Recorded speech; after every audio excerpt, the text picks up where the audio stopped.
ഷെയ്ഖ് ഹസീനയ്ക്ക് പുറമെ മറ്റൊരു ബംഗ്ലാദേശിലെ പ്രധാനപ്പെട്ട വനിതാ നേതാവ് കൂടെ ബംഗ്ലാദേശിൽ നിന്നും പറന്നുയർന്നിരിക്കുന്നു.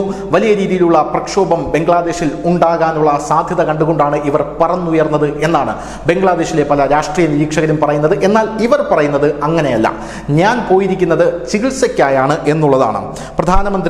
മുൻ ബംഗ്ലാദേശ് പ്രധാനമന്ത്രിയും ബംഗ്ലാദേശ് നാഷണലിസ്റ്റ് പാർട്ടിയുടെ നേതാവുമായിട്ടുള്ള ഖാലിദ് സിയയാണ് ഇപ്പോൾ ബംഗ്ലാദേശിൽ നിന്ന് കെട്ടി പുറത്തേക്ക് പോയിരിക്കുന്നത്. അവരുടെ ഉപദേശകനാണ് ഇക്കാര്യം അറിയിച്ചത്. ധാക്കയിലെ ഹസ്രത്ത് ഷാജാലാൽ ഇന്റർനാഷണൽ എയർപോർട്ടിൽ നിന്ന് എയർ ആംബുലൻസിൽ ചൊവ്വാഴ്ച രാത്രിയാണ് അവർ ലണ്ടനിലേക്ക് പോയത്. ഷെയ്ഖ് ഹസീനയും UK പോകാനാണ് ഇന്ത്യയിലേക്ക് എത്തിയത്. എന്നാൽ അങ്ങോട്ടേക്ക് പോകാൻ ഇതുവരെ സാധിച്ചിട്ടില്ല. കഴിഞ്ഞ ദിവസം ഇന്ത്യ വിസ നീട്ടിക്കൊടുക്കുകയും ചെയ്തു. അതിനു പുറമെയാണ് ഖാലിദ് സിയയും ഇപ്പോൾ രക്ഷപ്പെട്ടിരിക്കുന്നത് ബംഗ്ലാദേശിൽ നിന്നും. നമ്മൾ തന്നെ റിപ്പോർട്ട് ചെയ്തൊരു വാർത്തയുണ്ട്. അതായത് ബംഗ്ലാദേശിൽ രണ്ടാമതൊരു വിദ്യാർത്ഥി പ്രക്ഷോഭം കൂടെ വരുന്നു. ആ രണ്ടാമതൊരു വിദ്യാർത്ഥി പ്രക്ഷോഭത്തിന് ചുക്കാൻ പിടിക്കുന്നത് ജമാഅത്തെ ഇസ്ലാമിയും മറ്റ് കൊടും ഭീകരരുമാണ്.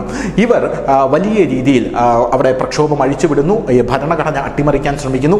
ഈ ഭരണഘടന മുജീബിസ്റ്റ് ചാർട്ടർ ആണെന്ന് പറഞ്ഞ് അത് മാറ്റി ഞങ്ങൾ ശരിയ നിയമം കൊണ്ടുവരുമെന്ന് പറയുന്നു. ബംഗ്ലാദേശിലെ ആദ്യത്തെ പ്രക്ഷോഭം എന്ന് പറയുന്നത് ബംഗ്ലാദേശിൻ്റെ പേര് മാറ്റി ഇസ്ലാമിക് റിപ്പബ്ലിക് ഓഫ് ബംഗ്ലാദേശ് ആക്കണം എന്നാണ് ഇവരുടെ പ്രധാനപ്പെട്ട വാദം എന്ന് പറയുന്നത്. എന്നാൽ BNP ഇത് അംഗീകരിച്ചിരുന്നില്ല. BNP യൂസഫിനെ സപ്പോർട്ട് ചെയ്യുന്നെങ്കിൽ പോലും ഈ കാര്യം BNP അംഗീകരിച്ചില്ല. വലിയൊരു നാശത്തിലേക്ക് ബംഗ്ലാദേശ് പോവുകയാണ് എന്ന് BNP വിലയിരുത്തി. പോരാത്തതിന് ഇസ്ലാമിക് റിപ്പബ്ലിക് ആയി കഴിഞ്ഞാൽ സ്ത്രീകൾക്ക് ഇപ്പോൾ കിട്ടുന്ന സംരക്ഷണം പോലും ഇല്ലാതെയാകും. ഇറാനിലെ സ്ത്രീകൾക്ക് ഹിജാബ് ഇല്ലെങ്കിൽ വധശിക്ഷയാണ്. അതുപോലെയൊക്കെ ഇവിടെ ആയിക്കഴിഞ്ഞാൽ പിന്നീട് പിടിച്ചാൽ കിട്ടില്ല എന്ന് മനസ്സിലാക്കിയ BNP അപ്പോൾ തന്നെ പ്രതികരണം നടത്തി. ഭരണഘടന മാറ്റാൻ പറ്റില്ല, മറിച്ച് അതിലെന്തെങ്കിലും തിരുത്തലുകൾ വരുത്തണമെങ്കിൽ ആകാം എന്നാണ് BNP പറഞ്ഞത്. എന്നാൽ BNPയുടെ ഈ വാക്കുകൾക്ക് യാതൊരു വിലയും വിദ്യാർത്ഥി പ്രക്ഷോഭ നേതാക്കൾ കൊടുത്തില്ല എന്നുള്ളതാണ്.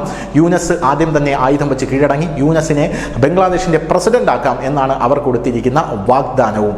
അതിന്റെ കാര്യങ്ങളുമൊക്കെ ആയിട്ട് മുന്നോട്ട് പോകുമ്പോഴാണ് ഇപ്പോൾ ഖാലിദ് സിയ ബംഗ്ലാദേശിൽ നിന്ന് കെട്ടി പോയിരിക്കുന്നത്. BNPയുടെ നേതാവ് 3 തവണയാണ് ഇവർ ബംഗ്ലാദേശിന്റെ പ്രധാനമന്ത്രിയായി സേവനം അനുഷ്ഠിച്ചിട്ടുള്ളത്. ഇവർക്ക് നിലവിൽ കരൾ സിറോസിസ്, അതായത് ലിവർ സിറോസിസ്, ഹൃദ്രോഗം, കാർഡിയോവാസ്കുലർ ആയിട്ടുള്ള അസുഖങ്ങൾ, കിഡ്നി സംബന്ധിച്ച അസുഖങ്ങൾ അങ്ങനെയെല്ലാം ഉണ്ട് എന്നാണ് പറയുന്നത്. ഒന്നിലധികം ആരോഗ്യ പ്രശ്നങ്ങളുമായി ഇവർ പോരാടുകയാണെന്ന് പറയുന്നു. അതുകൊണ്ടാണ് ഇവർ പോയത്. മറിച്ച് ബംഗ്ലാദേശിൽ രാഷ്ട്രീയ അനിശ്ചിതത്വം നിലനിൽക്കുന്നത് കൊണ്ടാണ് ഇവർ പോയത് എന്നും മറ്റുള്ളവർ പറയുന്നു. അതായത് ബംഗ്ലാദേശ് ഇപ്പോൾ രാഷ്ട്രീയ അസ്ഥിരതയുമായി പോരടിക്കുകയാണ്, പൊറുതിമുട്ടുകയാണ്. ഇപ്പോൾ ഷെയ്ഖ് ഹസീനയും ഖാലിദ് സിയയും രാജ്യത്ത് 2 പ്രബല നേതാക്കളാണ്, രാഷ്ട്രീയ സ്വാധീനമുള്ള നേതാക്കളാണ്.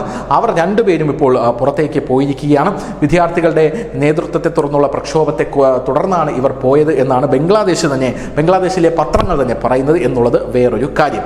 ഈ ഖാലിദ് സിയ ഷെയ്ഖ് ഹസീനയുടെ കാലത്ത് വമ്പൻ 2 കേസുകളിൽ പ്രതിയായിരുന്നു. നോബൽ സമ്മാന ജേതാവ് മുഹമ്മദ് യൂനിസിന്റെ നേതൃത്വത്തിലുള്ള ബംഗ്ലാദേശിലെ ഇടക്കാല സർക്കാർ ഇവർക്ക് അതിലൊരു കേസിൽ നിന്നും വിടുതൽ നൽകി എന്നുള്ളതാണ്. ഖാലിദ് സിയയെ 2 വ്യത്യസ്ത കേസുകളുടെ അഴിമതി ആരോപിച്ച് 17 വർഷമാണ് തടവിന് ഷെയ്ഖ് ഹസീന ശിക്ഷിച്ചിരുന്നത്. ഈ ആരോപണങ്ങൾ രാഷ്ട്രീയ പ്രേരിതമാണെന്ന് പറഞ്ഞ് മുഹമ്മദ് യൂനിസ് ഇവരെ ആ കേസിൽ നിന്ന് മുക്തിയാക്കിയിരുന്നു.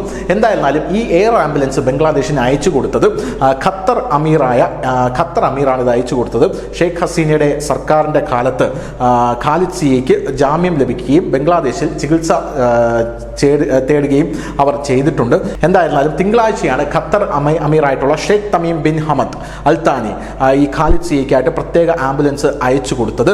അവരുടെ വസതിയിൽ നിന്നും 10 കിലോമീറ്റർ യാത്രയ്ക്ക് വൻ തിരക്ക് കാരണം, അതായത് ബംഗ്ലാദേശിൽ വൻ തിരക്കാണ് ഇപ്പോൾ അനുഭവപ്പെടുന്നത്. അതുകൊണ്ട് തന്നെ 10 കിലോമീറ്റർ യാത്രയ്ക്ക് 3 മണിക്കൂറിലേറെ സമയമെടുത്തു എന്നുള്ളതാണ് വേറൊരു കാര്യം. അങ്ങനെ ഖാലിദ് സിയയും ബംഗ്ലാദേശിലെ ജനങ്ങളെ ഒറ്റയ്ക്കാക്കി അവിടെ നിന്നും പറന്നുയർന്നിരിക്കുന്നു. News desk, news India Malayalam.